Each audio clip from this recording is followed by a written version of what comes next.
അവസരങ്ങൾക്കായിട്ട് ദൈവത്തെ സ്തുതിക്കുന്നു, ദൈവത്തെ മഹത്വപ്പെടുത്തുന്നു. വേദിയിലായിരിക്കുന്ന ബഹുമാന്യരായ കർത്തൃദാസന്മാർ, അപ്പോൾ തന്നെ ഈ പ്രയർ ഉപവാസ പ്രാർത്ഥന കോർഡിനേറ്റ് ചെയ്തുകൊണ്ടിരിക്കുന്നതായ ദാസന്മാർ പാസ്റ്റർ ജോയി ജോൺ അവர்கள், പാസ്റ്റർ സാം അവர்கள், ഇവരെയോർത്ത് ദൈവത്തിന് സ്തോത്രം ചെയ്യുന്നു. പല സൗത്ത്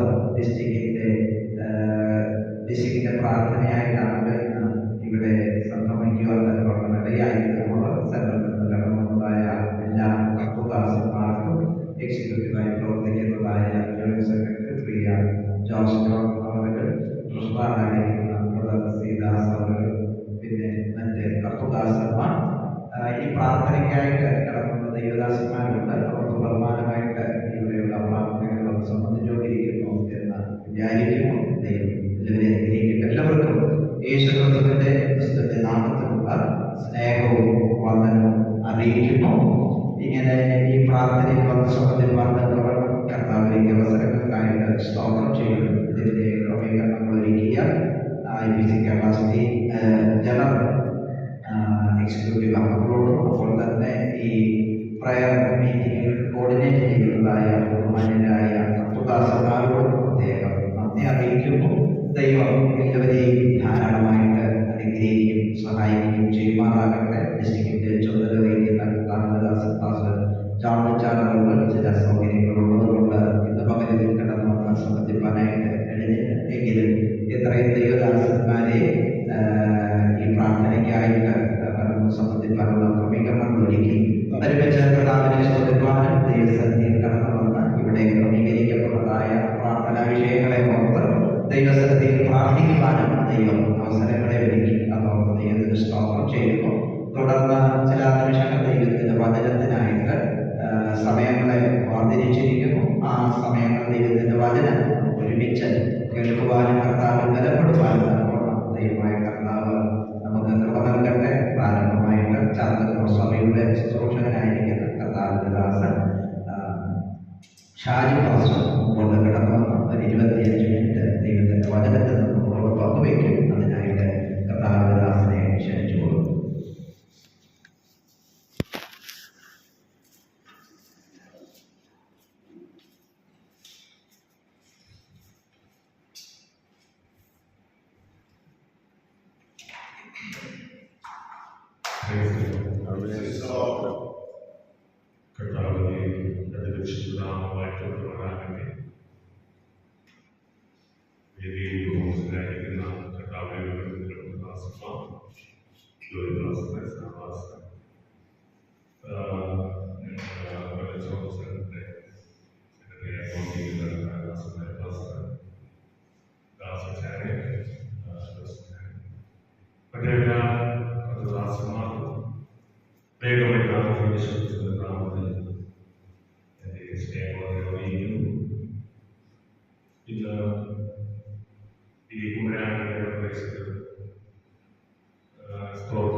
ഈ പ്രയർ മീറ്റിംഗിൽ ഇങ്ങനെ പ്രസംഗിക്കാൻ അവസരം ലഭിച്ചത് വളരെ ദൈവത്തെ സ്തുതിക്കുന്നു. ഇത് ജീവിതത്തിൽ ലഭിച്ച ഏറ്റവും അത്യപൂർവമായ ഒരു കാര്യമായി, അതിനേക്കാൾ കൂടുതലായി ഇത് ദൈവിക പദ്ധതിയിൽപ്പെട്ട ഒരു കാര്യമായി എന്നും വിശ്വസിക്കുന്നു. അതിനൊരു അവസരം കിട്ടാത്തതിൽ ദൈവത്തെ സ്തുതിക്കുന്നു. അതിന് സർക്കാരായി പ്രവർത്തിക്കുന്ന പ്രിയപ്പെട്ടവർക്കും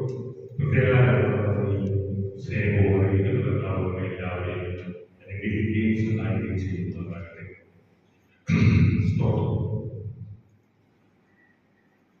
നമ്മുടെ ജനറൽ കൺവെൻഷന്റെ അനുഗ്രഹത്തിന് വേണ്ടിയുള്ള ദിവസത്തെ നടക്കുന്ന ഉപവാസ പ്രാർത്ഥന 7ാമത്തെ പരിഹാരമാണ് തോന്നുന്നത്.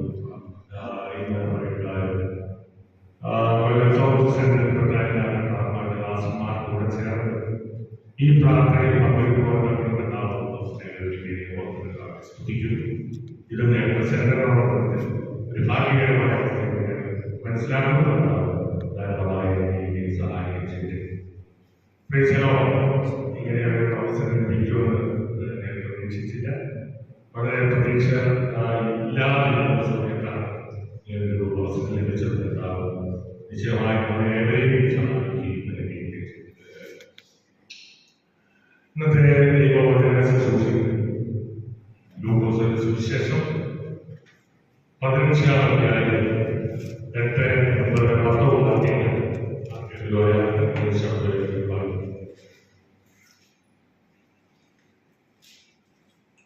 ലൂക്കോസിന് ശേഷം 15-ാം അധ്യായം 8-9. എല്ലാവരും ശ്രദ്ധിക്കുക. 10 ദ്രഹ്മമുണ്ട് എന്നിരിക്കട്ടെ. ഒരു ദ്രഹ്മ കാണാതെ പോയാൽ അവർ വിളക്ക് കത്തിച്ച് വീട് അടിച്ചു വാരി കണ്ടുകിട്ടുന്നവരെ സൂക്ഷ്മത്തോടെ അന്വേഷിക്കാതിരിക്കുന്നു. കണ്ടുകിട്ടിയാൽ സ്നേഹിതന്മാരെയും അയൽക്കാരത്തെയും വിളിച്ചുകൂട്ടി കാണാതെ പോയ ദ്രഹ്മ കണ്ടുകിട്ടിയത് കൊണ്ട് എന്നോട് കൂടെ സന്തോഷിപ്പിക്കും. ആമേൻ. സ്തോത്രം. ദൈവദൂതന്മാരുടെ മധ്യേ സന്തോഷമുണ്ടാകും എന്ന് ഞാൻ നിങ്ങളോട് പറയുന്നു. നമുക്ക് വളരെ പരിചിതമായ ഒരു വചനമാണ് ലൂക്കോസിന്റെ സുവിശേഷത്തിൽ 15-ാം അധ്യായത്തിൽ 3 ഉദാഹരണങ്ങളാണ്, സംഭവമാനമായ ഉദാഹരണമാണെന്ന് പറയും, സാദൃശ്യങ്ങളാണെന്ന് പറയും. അതിലെ ആദ്യത്തെ ഭാഗത്ത് 100 ആളുണ്ടായിരുന്നു, അതിലൊന്ന് നഷ്ടപ്പെട്ടു. രണ്ടാമത്തെ ഭാഗത്ത് ഒരു സ്ത്രീക്ക് 10 ദ്രവ്യങ്ങളുണ്ടായിരുന്നു, 1 നഷ്ടപ്പെട്ടു. മൂന്നാമത്തെ ഭാഗത്ത് ഒരു മനുഷ്യന് 2 പുത്രന്മാരുണ്ടായിരുന്നു, അവരിൽ ഒരാൾ നഷ്ടപ്പെട്ടു. അപ്പൊ നഷ്ടപ്പെട്ടതിന്റെ പ്രാധാന്യത്തെ കുറിച്ചാണ് ഈ 15-ാമത്തെ അധ്യായത്തിൽ കർത്താവ് അതിന് പ്രാധാന്യം കൊടുത്തിരിക്കുന്നത്. നഷ്ടപ്പെട്ടത് നഷ്ടപ്പെട്ടു പോകട്ടെ എന്ന് കർത്താവ് വിചാരിക്കുന്നില്ല. നഷ്ടപ്പെട്ടത് വീണ്ടെടുക്കുവാൻ കർത്താവ് ആഗ്രഹിക്കുകയാണ്. ഇവിടെ കർത്താവ് എടുത്തു പറയുന്ന ഒരു പദവിതാണ് മാനസാന്തരങ്ങളുടെ ആവശ്യമില്ലാത്ത ഒരു വിഭാഗം, ഒരു ഭൂരിപക്ഷമാണ്. മാനസാന്തരപ്പെടുന്ന ഒരു ഭാഗം അല്ലെങ്കിൽ ഒരു വ്യക്തി, മാനസാന്തരങ്ങളുടെ ആവശ്യമില്ലാത്ത ഒരു വലിയ ഭൂരിപക്ഷമാണ്. പക്ഷെ മാനസാന്തരപ്പെട്ടവർ അല്ലെങ്കിൽ അനുഗമിക്കുന്നവർ മടങ്ങിയെന്ന ഒരു ന്യൂനപക്ഷം. കർത്താവ് ഇതിൽ ഏറ്റവും കൂടുതൽ സ്നേഹിക്കുന്ന ആരെയാണ്?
സ്തോത്രം. ഈ ലോകത്ത് പിന്നെ ആരും അംഗീകരിച്ചിരുന്നില്ല. ഹല്ലേലൂയ, സ്തോത്രം. എല്ലാവരും തള്ളപ്പെട്ടതുപോലെ, എല്ലാവരും തഴയപ്പെട്ടതുപോലെ. എന്നാൽ ഹല്ലേലൂയ, എന്റെ കർത്താവിന് വേണ്ടി, നമ്മുടെ കർത്താവിന് വേണ്ടി നീ ഒരു തുള്ളി കണ്ണുനീർ ഒഴുക്കിയിട്ടുണ്ടെങ്കിൽ, ഒരു തുള്ളി വിയർപ്പ് ഒഴുക്കിയിട്ടുണ്ടെങ്കിൽ അതിന് പ്രതിഫലമുണ്ട്, നിശ്ചയം. അതൊന്ന് വായിച്ച ഭാഗത്തിലേക്ക് പോയാൽ ഒരു സ്ത്രീയുടെ കയ്യിൽ 10 ദ്രഹ്മ ഉണ്ടെന്നിരിക്കട്ടെ, അല്ലേ? ഒന്ന് വായിച്ച് സഹായിക്കട്ടെ. അതിലൊന്ന് നഷ്ടപ്പെട്ടു പോയാൽ വായിച്ചത് വിളക്ക് കത്തിച്ച വീടടിച്ചു വാരി അത് കണ്ടു കിട്ടുവരെ സൂക്ഷ്മം ഒന്ന് നഷ്ടപ്പെട്ടു പോയി. ഒന്ന് നഷ്ടപ്പെട്ടു പോയി. അപ്പൊ നഷ്ടപ്പെട്ടു എന്നുള്ള കാര്യം ഈ സ്ത്രീക്ക് മനസ്സിലായി എന്നുള്ളതാണ്. അവളുടെ കയ്യിൽ നിന്ന് ഒരു ദ്രഹ്മ നഷ്ടപ്പെട്ടു എന്ന് അവൾക്ക് ബോധ്യമാണ്. അപ്പോൾ അതിന്റെ അർത്ഥം ഈ സ്ത്രീ ഈ ദ്രഹ്മ ഓരോ ദിവസവും പരിശോധിച്ചിരുന്നല്ലേ? ഇല്ലെങ്കിൽ ഇതങ്ങനെ തിരിച്ചറിഞ്ഞേ? അപ്പോൾ ഇവൻ ഓരോ ദിവസവും ഇത് പരിശോധിച്ചു. അപ്പോൾ അവർക്ക് മനസ്സിലായി 10 കാലിന് അവർക്ക് ഉള്ളൂ. നമ്മൾ പലപ്പോഴും പകർന്ന ദൈവം കൃപ, ഞാൻ ഇങ്ങനെ പറയാം, ഒരു 3 കൃപയെങ്കിലും തരാത്ത ഒരു ശുശ്രൂഷകന്മാരെ കാണിക്കും. സ്തോത്രം. ഏറ്റവും കുറഞ്ഞത്. അപ്പോൾ ഈ കൃപ തന്ന് 3 ഏറ്റവും ചെറിയ സംഖ്യയാണ്. അതിൽ കൂടാ കാര്യം ഒരേ വിളിയിൽ പല വിളികൾ ഉൾപ്പെടുത്തിയിട്ടുണ്ട്. പല കൃപകൾ, പല താരങ്ങൾ അതിൽ ഉള്ളടക്കിയിട്ടുണ്ട്. ഒറ്റ അഭിഷേകത്തിൽ അത് വിശദീകരണത്തിലേക്ക് പോകുന്ന നമ്മളെല്ലാം കർത്താവിദാസന്മാരാണ്. അതുകൊണ്ട് അതിന് വിശദമൊഴികളിലേക്ക് ഒരു ചെറിയ കാര്യം മാത്രം. ഒരാളെ ഇടയനായി വിളിച്ചാൽ ആ ആളിൽ അപ്പോസ്തലിക ശുശ്രൂഷയും ഇടയ ശുശ്രൂഷയും പ്രവർത്തന ശുശ്രൂഷയും പരിപാലന ശുശ്രൂഷയും അതുപോലെ തന്നെ സുവിശേഷകന്റെ ശുശ്രൂഷയും ഒരു പഠിപ്പിക്കുന്ന ടീച്ചറിന്റെ ശുശ്രൂഷയൊക്കെ ഉള്ളടക്കം ചെയ്തിട്ടുള്ള വ്യക്തികളില്ലേ? അവരിൽ തന്നെ മറ്റു പല കൃപകളില്ലേ? അപ്പോൾ ഒരാളിൽ തന്നെ ഏറ്റവും കൂടുതൽ 3 മുതൽ അതിൽ കൂടുതലായി ഒരുപാട് കൃപ വ്യാപരിക്കാം. പക്ഷെ ഞാനൊരു കാര്യം പറയാം, എല്ലാ കഥാപാത്രമായാലും ഈ കൃപ 3 അല്ല, ഇതിൽ കൂടുതൽ വളർന്നിട്ടുണ്ട്. പക്ഷെ ഇത് വെളിപ്പെട്ട് കിട്ടിയിട്ടില്ല. അതാണ് അതിന് പറയാതെ ഇത് എനിക്ക് ലഭിച്ചോ എന്ന് ഇതുവരെ വെളിപ്പെട്ടിട്ടില്ല. അതൊരു കാര്യം. 2, കിട്ടിയ കാര്യം നഷ്ടപ്പെട്ടോ അതോ ഇപ്പോഴും ഉണ്ടോ എന്ന് ഞാൻ അറിയുന്നില്ല.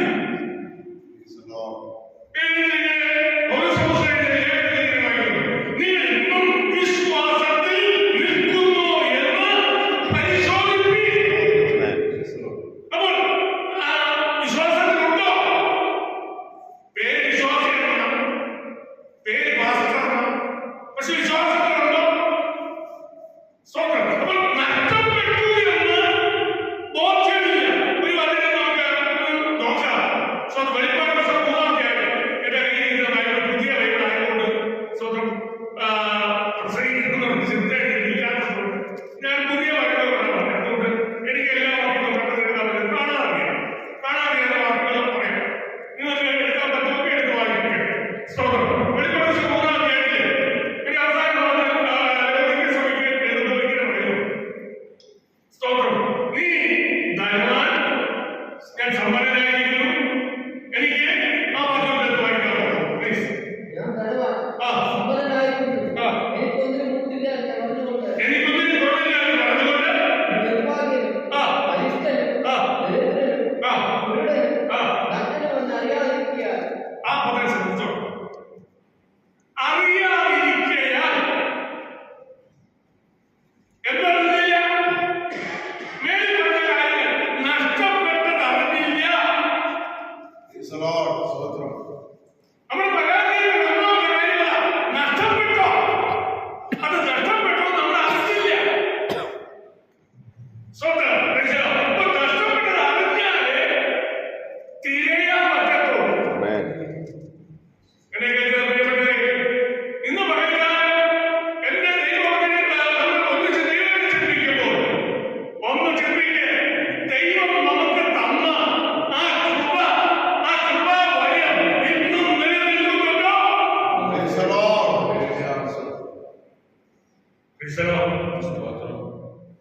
അത് ചെയ്യുന്നതോ ആ ശുശ്രൂഷ വ്യാപാരം ചെയ്യുന്നതോ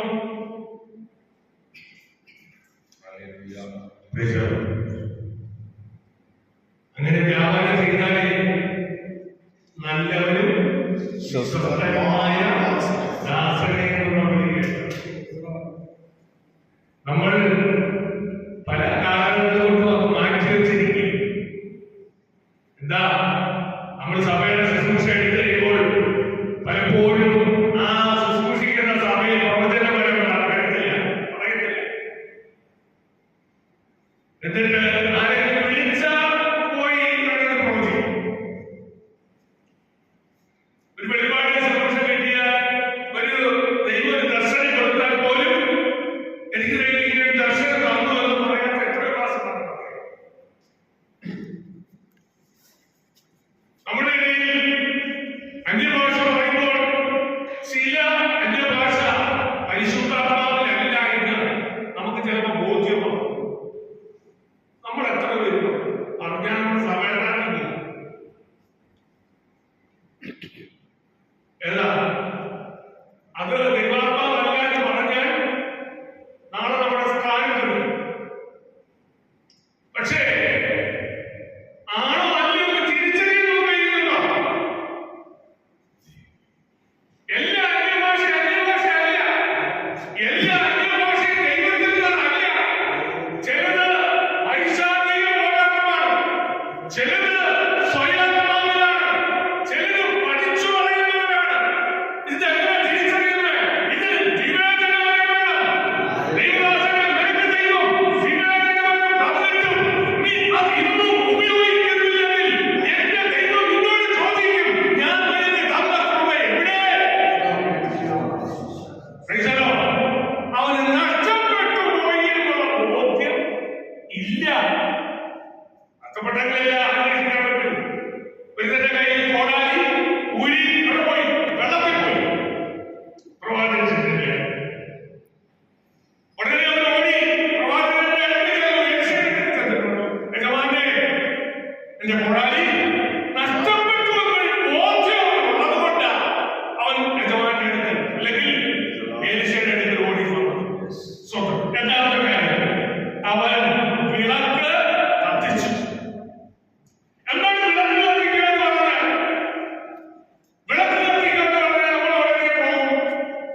സ്തോത്രം. ഒരിക്കലെങ്കിലും ആ സഭാഹാളിലേക്ക് കയറിയിട്ട് യേശുവേ നീ എന്റെ സഭാഹാളിലേക്ക് വരണമെന്ന് ഒരിക്കലെങ്കിലും കർത്താവിനെ ക്ഷണിച്ചിട്ടുണ്ടോ? പരിശുദ്ധാത്മാവേ നീ എന്റെ ശുശ്രൂഷയിലേക്ക് വരണമെന്ന് ക്ഷണിച്ചിട്ടുണ്ടോ? ക്ഷണിക്കാത്തവർക്ക് ഞാൻ പറയട്ടെ, ഓരോ ദിവസവും പറയണം. ഓരോ ശുശ്രൂഷയ്ക്ക് മുമ്പ് അല്ലെങ്കിൽ ഒരു പ്രസംഗം തയ്യാറാക്കുമ്പോൾ പരിശുദ്ധാത്മാവിന് കൈകൊണ്ടൊക്കെ കൊടുക്കണം. പരിശുദ്ധാത്മാവേ എനിക്ക് സംസാരിക്കാൻ അറിയില്ല, അല്ലെങ്കിൽ എനിക്ക് പ്രസംഗിക്കാൻ അറിയില്ല, നീ ഇതൊന്ന് അല്ലെങ്കിൽ ആ സ്വന്തം ജനത്തെ ഹൃദയത്തിൽ ആക്കി തരണമെന്ന് അല്ലെങ്കിൽ പരിശുദ്ധാത്മാവിനെ കൈകൊണ്ട് കൊടുത്തിട്ട് അല്ലെങ്കിൽ നാം സേവിക്കാൻ നിൽക്കാമെങ്കിൽ ആ പരിശുദ്ധാത്മാവ് നമ്മെ അല്ലെങ്കിൽ ഒരു അഗ്നി കഷണമാക്കി മാറ്റുവാൻ അല്ലെങ്കിൽ ഒരു അഗ്നി കുറ്റമാക്കി മാറ്റുവാൻ അല്ലെങ്കിൽ ആ പരിശുദ്ധാത്മാവിന് കഴിയുമെന്നുള്ള കാര്യം ഒരിക്കലും മറന്നു പോകരുത്. ഈ ആരാധനയ്ക്ക് നമ്മൾ പ്രാധാന്യം കൊടുക്കണമെങ്കിൽ, പരിശുദ്ധാത്മാവിന് നമ്മൾ പ്രാധാന്യം കൊടുക്കണമെങ്കിൽ ആ ദൈവത്തിന്റെ ആത്മാവ് നമ്മെ ഈ നാളിൽ ശക്തിയോടെ ഉപയോഗിക്കും.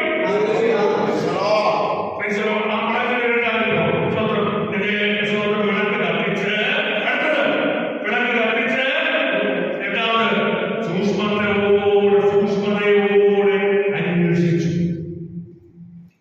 സൂക്ഷ്മത എന്ന വാക്കിന്റെ അർത്ഥം ഏകാഗ്രതയാണ്. ഈ വചനം അവിടെ നിന്ന് തീരുന്ന വിഷയമാണ്, വലിയ വിഷയം. സൂക്ഷ്മത്തോടെ അന്വേഷിച്ചു. സ്തോത്രം. ഏകാഗ്രത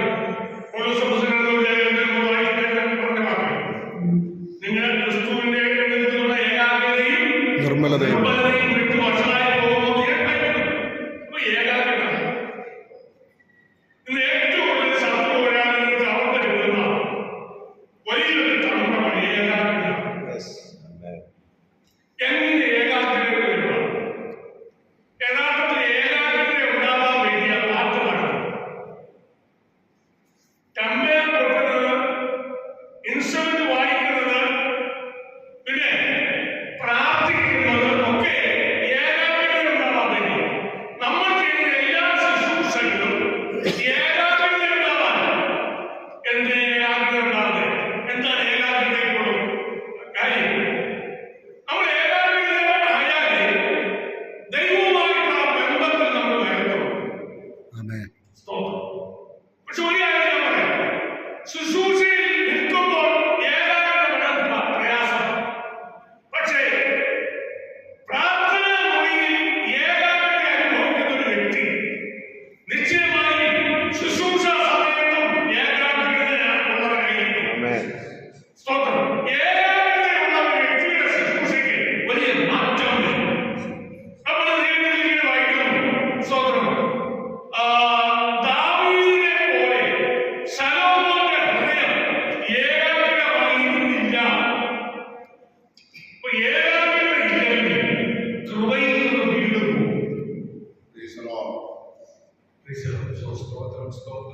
ഏകാഗ്രത ക്രിസ്തുവിനോടുള്ള ഏകാഗ്രതയും നിർമ്മലതയും.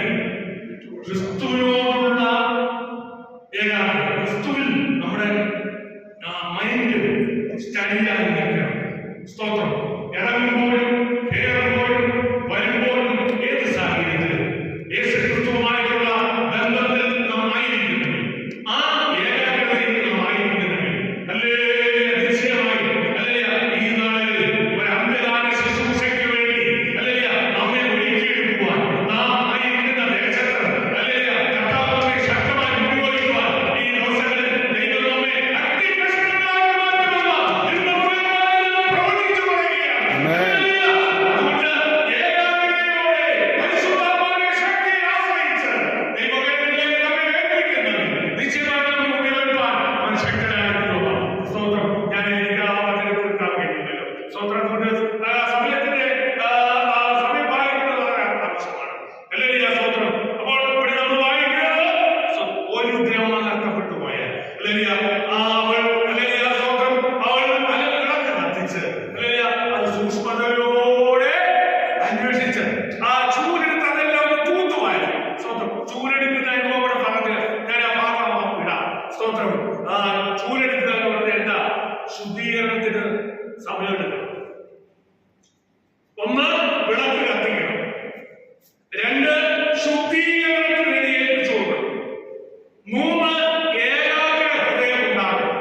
ഈ മൂന്ന് ഹൃദയമാണ്.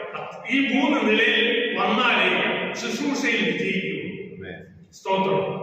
നമ്മൾ ശുദ്ധീകരിക്കുന്ന നിലയിൽ ഇല്ലെങ്കിൽ നമുക്ക് മറ്റുള്ളവരെ ശുദ്ധീകരിക്കുവാൻ ഒരിക്കലും കഴിയില്ല. സ്തോത്രം. അതുകൊണ്ട് നമ്മൾ ശുദ്ധീകരണത്തോടുകൂടി, ശുദ്ധീകരണം കൂടാതെ ആർക്ക് കർത്താവിനെ കാണാൻ കഴിയില്ല. സ്തോത്രം. അപ്പോൾ ശുദ്ധീകരണം വളരെ